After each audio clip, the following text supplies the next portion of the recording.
Future and option traders के लिए हर दिन एक्सपायरी हो गई है। क्या ये आप लोगों के लिए सही है? क्या आप लोगों के लिए गलत है? क्या इसमें ट्रेडर्स के लिए नई अपॉर्चुनिटीज निकल रही हैं या केवल ब्रोकर्स ही कमा रहे हैं? इस वीडियो में हम समझेंगे। बिकॉज देखिए, जैसे जैसे समय इवॉल्व हो रहा है, as a trader it becomes very important कि हम लोग भी समय के साथ इवॉल्व हों। और आज की इस वीडियो में मैं इस पूरे किस्से को बहुत संक्षेप में समझाने की कोशिश करूंगा विद द करंट डेवलपमेंट्स। सबसे पहले इंटरेस्टिंग चीज ये थी कि मई में बीएसई ने रीलॉन्च किया अपने सेंसेक्स और बैंकेक्स के डेरिवेटिव कॉन्ट्रैक्ट्स। जी हां, ये मैं आपको बता दूं, इन्होंने कॉन्ट्रैक्ट साइज का लॉट साइज रिड्यूस कर दिया और साथ में इन्होंने कहा कि भैया अब हमारी जो एक्सपायरी का डे है उसको चेंज किया जाएगा। इनिशियली इन्होंने कहा था कि फ्राइडे के दिन एक्सपायरी होगी, लेकिन उसको शिफ्ट करके ये थर्सडे टू फ्राइडे वाला गेम इनने खेल लिया। उसके बाद मैं देखूंगा 3 मंथ्स बाद बैंकेक्स ने चेंज कर दिया फ्राइडे टू मंडे। एनएससी ने भी अपने बैंक निफ्टी जिस चीज को खिसकाया हुआ था ऑलरेडी थर्सडे के दिन एक्सपायरी होती है, उसको खींच के लाया वेडनेसडे में। दो चीजें हो रही हैं, लॉट साइज में अदला बदली हुई गई है और इस तरह से पूरे कैलेंडर को मार्क कर दिया गया है, वीकली कैलेंडर, कि हर दिन कोई ना कोई एक्सपायरी हो। आप लोगों को बता दूं कि मंडे के दिन बैंकेक्स की होती है, ट्यूसडे के दिन फिन निफ्टी की होती है, वेडनेसडे के दिन बैंक निफ्टी की होती है, थर्सडे के दिन निफ्टी की होती है, फ्राइडे के दिन सेंसेक्स की होती है। लेकिन क्या कभी सोचा है ऐसा क्यों हो रहा है? क्यों सोचा एक्सचेंजेस ने, क्यों सोचा रेगुलेटर ने कि बहुत ज्यादा जरूरी है दैट हम इतने सारी एक्सपायरीज रखें? ऑब्वियसली ब्रोकर वोकर वाला एंगल हम छोड़ते हैं अभी फिलहाल के लिए, लेकिन दो सबसे प्रमुख रीजन है। पहला, देखा गया कि बहुत ज्यादा इंटरेस्ट पैंडेमिक के बाद लोगों का फ्यूचर एंड ऑप्शन में पड़ा हुआ है। और ये मैं नहीं, ये स्टैटिस्टिक्स कहता है। आप लोगों को जान के हैरानी होगी कि फ्यूचर एंड ऑप्शन में 7.1 लाख पार्टिसिपेशन से फाइनेंशियल ईयर 21-22 की अगर मैं बात करूं तो 45.2 लाख लोगों का पार्टिसिपेशन बढ़ गया। इतना ही नहीं, 8 टाइम्स एक्टिव ट्रेडर्स हमारी कंट्री में बढ़ गए और 5 टाइम्स, इन्हीं 8 टाइम्स में से 5x सारे ऑप्शंस में ट्रेड करते हैं।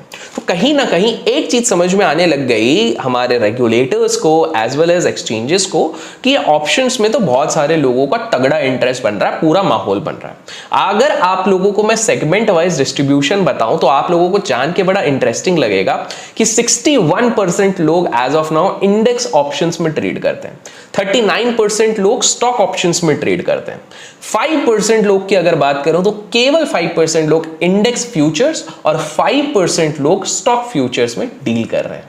तो आप लोग एक क्लियर डिस्पैरिटी देख सकते हो कि किस प्रकार से मेजॉरिटी ऑफ द जनता का इंटरेस्ट है इंडेक्स ऑप्शन की तरफ। बिकॉज स्वाभाविक सी बात है, हर दिन एक्सपायरी हो रही है तो हीरो जीरो तो सबको खेलना ही है। बाय द वे, अगर आपको लाइफ में हीरो बनना है तो मैंने सुना अभिषेक करके वीडियोस को लाइक करने से ये बिल्कुल होता है। तो लाइक नहीं किया तो लाइक जरूर कीजिए, चैनल को सब्सक्राइब नहीं किया तो सब्सक्राइब कीजिएगा। कमेंट्स में निफ्टी, बैंक निफ्टी, फिन निफ्टी, जो भी आपका फेवरेट टूल है जिसपे आप ट्रेड करना पसंद करते हो वो लिख दीजिएगा, ताकि मैं उस रिलेटेड ज्यादा वीडियोस आप लोगों के लिए ला सकूं।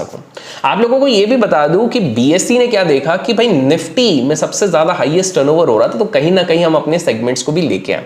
लेकिन ऐसे में सवाल ये उठता है कि जो हमारे एक्टिव ट्रेडर्स हैं उन्हें किन चीजों का ध्यान रखना चाहिए स्पेसिफिकली अगर वो ट्रेड करने आ रहे हैं। सबसे पहली चीज आपको ये चीज समझनी पड़ेगी कि जितने भी हमारे एक्टिव ट्रेडर्स हैं उनको एक गामा पहलवान नाम की चीज है, गामा ब्लास्ट जिसको बोलते हैं, उससे सतर्क रहना पड़ेगा। गामा ब्लास्ट वो होता है जब आप ऑप्शंस को एक्सपायरी के दिन पे देखते हैं, अचानक से 10 रुपीज का ऑप्शन 70 का हो जाता है। वो इसलिए होता है बिकॉज ये आउट ऑफ द मनी रहता है, इसमें कोई टाइम वैल्यू नहीं बचता है। बट जैसे ही एक वन साइडेड मूव आता है, वो इन द मनी जैसे ही बनता है, उसका प्रीमियम स्काई रॉकेट हो जाता है। इसमें फायदा केवल ऑप्शन बायर का होता है, लेकिन ऑप्शन बायर बड़ी क्वांटिटी में इसको कैप्चर नहीं कर पाते। दूसरी चीज है वोलेटिलिटी की अगर बात करें तो काफी ज्यादा डिस्ट्रीब्यूट हो गई है। अगर हर दिन अगर एक्सपायरी होगी तो वोलेटिलिटी का कॉन्सेंट्रेशन हट चुका है, डिस्ट्रीब्यूशन वहां पर हो चुका है। साथ में जो एफिशिएंसी है एक्सपायरी ट्रेडर्स की, जो एक्सपायरी ट्रेडिंग की स्ट्रैटेजी थी, वो बहुत लोगों की एफिशिएंसी उसकी घट चुकी है। उसका सिंपल सा रीजन ये है बिकॉज कहीं ना कहीं पूरा मार्केट का डायनेमिक्स हटा है। इसके चक्कर में उनको रीइवैल्यूएट करना पड़ेगा उनकी एग्जिस्टिंग स्ट्रैटेजीज को। और इसी के साथ साथ ऑलरेडी माहौल लो विक्स का चल रहा है, जिसके कारण ऑप्शन सेलर्स ऑलरेडी परेशान है। लेकिन एक और प्रॉब्लम ये हो गई कि जब रोज एक्सपायरी कर गई है तो जो सालों साल से बैक टेस्ट कर रहे हैं अपने एल्गोरिथमिक सिस्टम का, जो क्वांट सिस्टम्स बनाए उनको कहीं ना कहीं उनको ट्वीक करना पड़ रहा है, बिकॉज पूरी तरीके से माजरा बदल चुका है। तो आप लोगों को यह समझना पड़ेगा कि काफी ज्यादा डायनेमिक्स बदल गए और ऐसे में it becomes very very important कि आप लोग अपनी स्ट्रैटेजीज को रिवाइज करें, कम लॉट के साथ ट्रेड करें। और हम काफी सारी इंटरेस्टिंग चीजें ऐसे अपने कोर्सेज में बताते हैं, लिंक आपको डिस्क्रिप्शन में मिलेगा। अगर वीडियो पसंद आए तो लाइक करना ना भूलें। Till then keep learning, keep growing, keep investing and keep trading.